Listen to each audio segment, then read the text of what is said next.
মসজিদের মধ্যে দাঁড়িয়ে বক্তব্য দিতেন। আমার নবী মুস্তাফা একটা শুকনো খেজুর গাছকে ধরে বক্তব্য দিতেন। বলুন সুবহানাল্লাহ।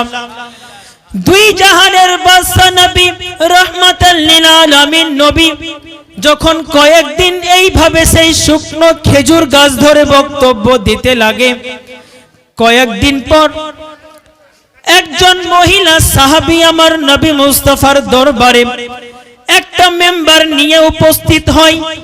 আর আমার নবী মুস্তাফাকে বলে, ইয়া রাসূলুল্লাহ, ইয়া হাবিবাল্লাহ নবী গো, আপনি যে শুকনো গাছটাকে ধরে বক্তব্য দিচ্ছেন গো নবী, ইয়া রাসূলুল্লাহ, ইয়া হাবিবাল্লাহ নবী গো, আপনি যে শুকনো খেজুর গাছটাকে ধরে বক্তব্য দিচ্ছেন গো নবী, আমরা সবাই আপনার বক্তব্য শুনি, আমরা সবাই আপনার খুতবাকে শ্রবণ করি। ইয়া রাসূলুল্লাহ, ইয়া হাবিবাল্লাহ নবী গো, আমি আপনার জন্য একটা মেম্বার নিয়ে এসেছি গো নবী। বলুন সুবহানাল্লাহ। সেই মহিলা সাহাবী আমার নবী মুস্তাফার জন্য মেম্বারের প্রযুক্তি করেছেন মুআজ্জাজ, যে মেম্বারের মধ্যে দাঁড়িয়ে আমরা এখন বক্তব্য দিই, জুম্মার দিনে খুতবা পাঠ করি। আমার নবী মুস্তাফা যখন সেই মেম্বারকে দেখেছে, আমার নবী মুস্তাফা সেই মেম্বারকে পছন্দ করেছে মুআজ্জাজ। আর পছন্দ করার পর আমার নবী মুস্তাফা তখন সেই মেম্বারের মধ্যে দাঁড়িয়ে বক্তব্য দিতে শুরু করেছে, নিজের সাহাবীদেরকে খুতবা দিতে শুরু করেছে মুআজ্জাজ। যখনই আমার নবী মুস্তাফা রাহমাতাল লিল আলামিন নবী, আমাদের গুনাহগার উম্মতের শাফাআতের কান্ডারি নবী, কাল কিয়ামতের দিনে হাসরের মাঠে উত্তপ্ত ময়দানে আমাদের সুপারিশকারী নবী সেই মেম্বারের মধ্যে দাঁড়িয়ে খুতবা দিতে শুরু করেছে, সঙ্গে সঙ্গে সেই মসজিদের মধ্যে একটা যেন কান্নার আওয়াজ শোনা যায়। সমস্ত সাহাবীরা সেই মসজিদের চারদিক দিয়ে ঘুরে দেখে কে যেন কান্না করছে, চারদিক দিয়ে তাকিয়ে দেখে কোথা থেকে যেন কান্নার আওয়াজ চলে আসছে।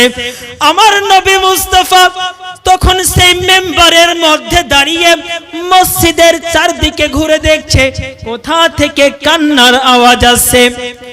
যখন সমস্ত সাহাবীরা এই দিক ওই দিক দেখতে লাগে, সমস্ত সাহাবীদের নজর তখন সেই উস্তুনে হান্নানা শুকনো খেজুর গাছের দিকে নজর পড়ে। বলুন সুবহানাল্লাহ।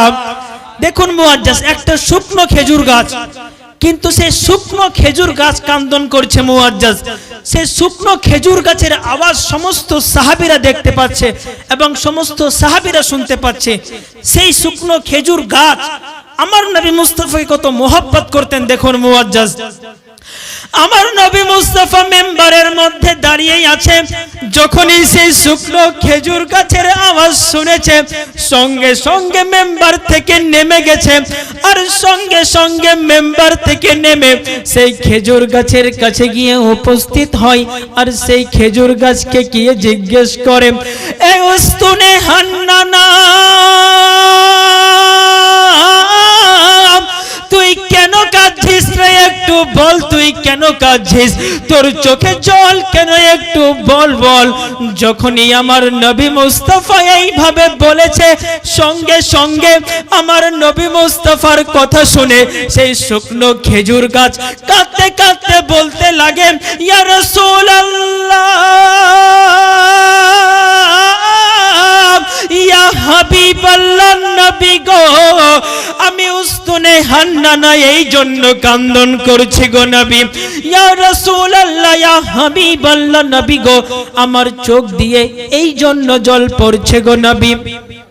সুবহানাল্লাহ, আলহামদুলিল্লাহ। একজন বাবাজি 150 টাকা দান করেছে, যে আশা উদ্দেশ্য করে দান করেছে আল্লাহ পাক রব্বুল আলামিন তিনার দানকে কবুল করুক। সকলে মিলে বলি আল্লাহুম্মা আমিন। দেখুন মুআজ্জাজ, সেই শুকনো খেজুর গাছ তখন আমার নবী মুস্তাফাকে বলতে লাগে, ইয়া রাসূলুল্লাহ, ইয়া হাবিবাল্লাহ নবী গো, আমি উস্তুনে হান্নানা, এতদিন আপনি আমার গায়ে হাত রেখে খুতবা প্রদান করতেন। ইয়া রাসূলুল্লাহ, ইয়া হাবিবাল্লাহ, আমি আপনার মুখ থেকে আল্লাহর বাণী শুনতাম। ইয়া রাসূলুল্লাহ, ইয়া হাবিবাল্লাহ নবী গো, আপনি রহমাতাল লিল আলামিন নবী, আপনার রহমতের হাত আমার প্রতি পড়তো। ইয়া রাসূলুল্লাহ, ইয়া হাবিবাল্লাহ নবী গো, আজকে আপনি আমার কাছ থেকে দূরে হয়ে গিয়েছেন গো নবী। ইয়া রাসূলুল্লাহ, ইয়া হাবিবাল্লাহ নবী গো, আমি উস্তুনে হান্নানা আল্লাহর বাণীকে শুনতে পাচ্ছি না। ইয়া রাসূলুল্লাহ, ইয়া হাবিবাল্লাহ নবী গো, সেই ব্যথায় আমি উস্তুনে হান্নানা অঝর নয়নে কান্দন করতে শুরু করেছি। দেখুন মুআজ্জাজ, সেই উস্তুনে হান্নানা কেমন আশিকে রাসূল ছিলেন মুআজ্জাজ সামাইনে کرام। সেই উস্তুনে হান্নানা আমার নবী মুস্তাফাকে কত ভালোবাসতেন মুআজ্জাজ।